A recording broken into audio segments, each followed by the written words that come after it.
course I'm right. Of course you should have listened to my argument about being a brain surgeon's son and the top martial artist with the build and the amount of harassment and sabotage as opposed to accepting my challenge and then bragging from there if they could win. Here we have the article that is about people who are taller and heavier being naturally faster. The laws of locomotion and how fast the tall and heavier guy falls to the ground. This has everything to do with footwork and skywalking. The 100-meter dash. How this Jamaican, who looks very much like an Igbo descendant, very much built the way I am, set the record in 2008, I believe, at 9.69 seconds in the 100-meter run. Okay. Look at how he's built very carefully. They talk about the dominance of blacks in swimming and sprinting. Remember, martial arts is the most demanding exercise. Sprinting and swimming are pretty high up there, I'd imagine. Okay? Swimming is probably number 2. Why all of a sudden would they not dominate martial arts as well? How preposterous is that idea? How insane is that idea? Of course there's sabotage. Of course it relates to the social order and perspectives of the world. I've more than thoroughly covered this in the videos before about the history of Greece and Rome, the Stoics, Epicurus. Okay? I've more than covered this. Descartes, Isaac Newton. These guys were touching on things that had everything to do with how the universe is ordered and how the social order should be ordered and various forms of intelligence being impressed upon people as superior while completely neglecting martial arts forms of intelligence that have everything to do with focus and figuring things out. They talk about the cats as the example. Well, aren't the shorter peoples like kittens compared to cheetahs? And what is the difference between the cheetah and the leopard? What is the difference between my body shape before they sabotage me and the Jamaican runners? Look around the torso where the belt is. The center of gravity was cited for the reason why the taller and heavier guy falls to the ground faster. Isn't that what it takes for footwork? Tap out, tap that ass, tap dancing, and footwork in combat that has very little to do with wrestling and more to do with footwork, coordination, transferable skills, and striking. See, the average human has gained 1.9 inches in height since 1900 AD. What does that tell you?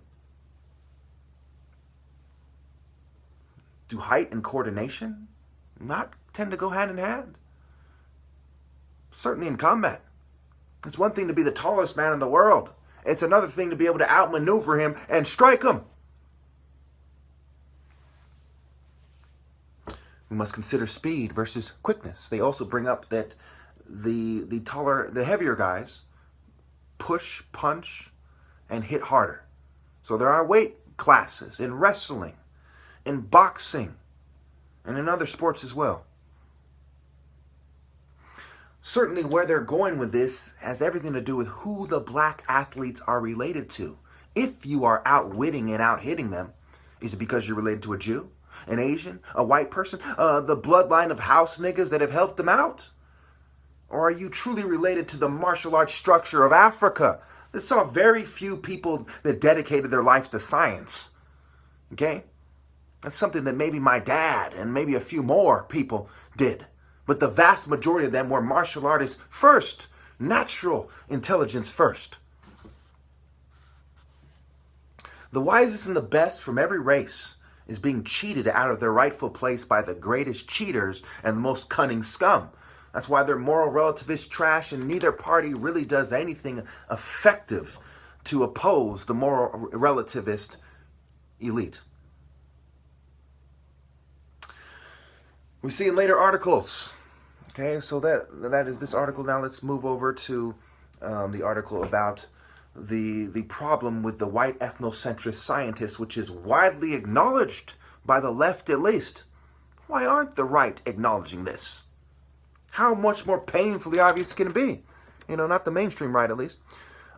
We see J. Marion Sims, okay, the father of genealogy, who experimented on slaves to reach these advancements. And some of these people, you know, did all kinds of horrible, dehumanizing experiments on slaves to further eugenics and to achieve kind of petty medals, right? Science is about doing despicable things to one-up your competition so you can have a statue made after you. Utterly despicable. Filth like H.G. Wells, eugenicist trash like Rhodes, who has a statue that cost 50,000 pounds. And we'll get into the statue later in the next video, where I talk about the Ka and people that emulate people, and how statues have an occult and religious and kind of a pitiful, kind of secular, worldly significance.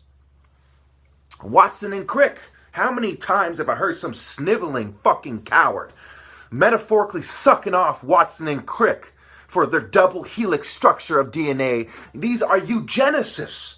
Damn them to hell for praising eugenicists. Damn them.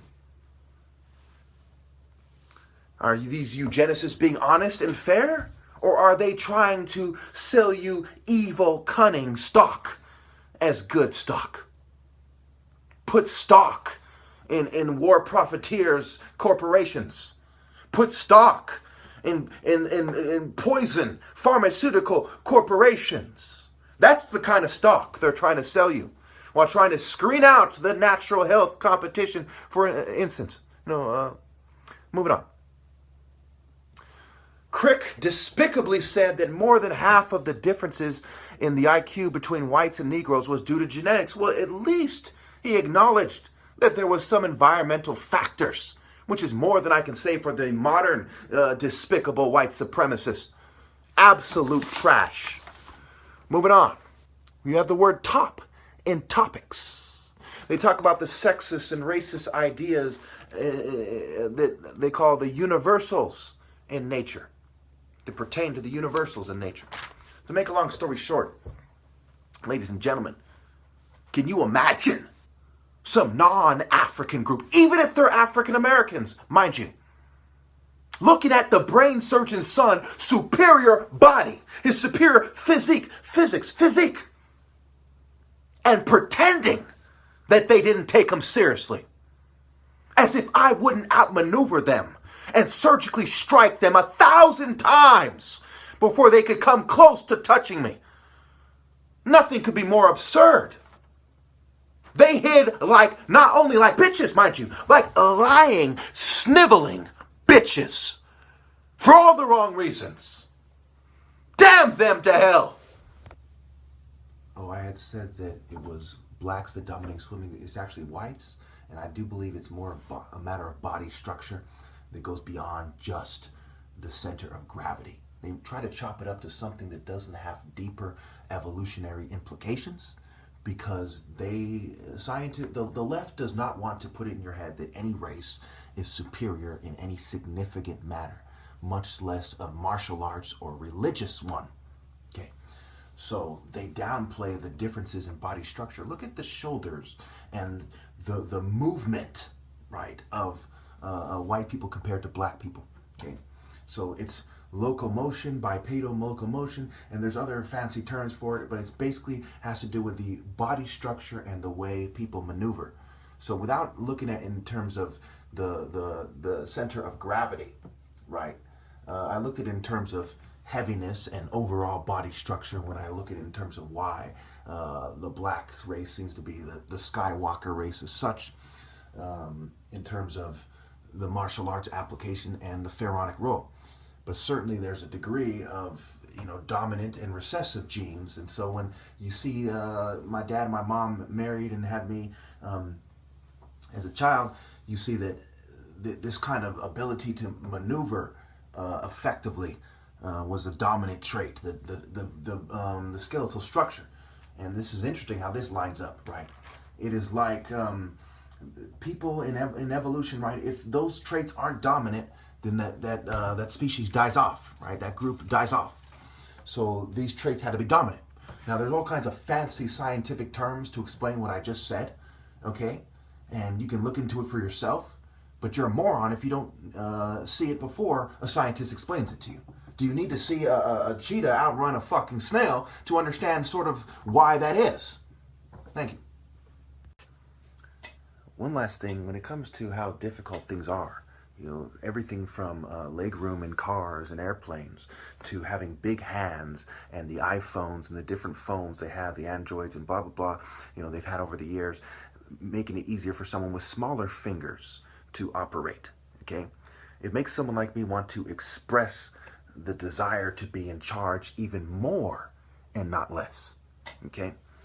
Because people like me naturally would have helpers. We would be the martial art leaders, the warrior kings, the warrior pharaohs in charge, and we would have servants and helpers and slaves and whatever the culture allowed for and had it, you know, in whatever place. And so there really is no, you know, we should be in charge, and there should be other people doing this for me. I shouldn't be the one putting, you know, all these pictures together. When I go over an article, I should have somebody who read the same article saying, "Oh, no, you're mistaken. It's actually this." I should be able to go over it if need be, and then to say, "Oh, okay, you're right."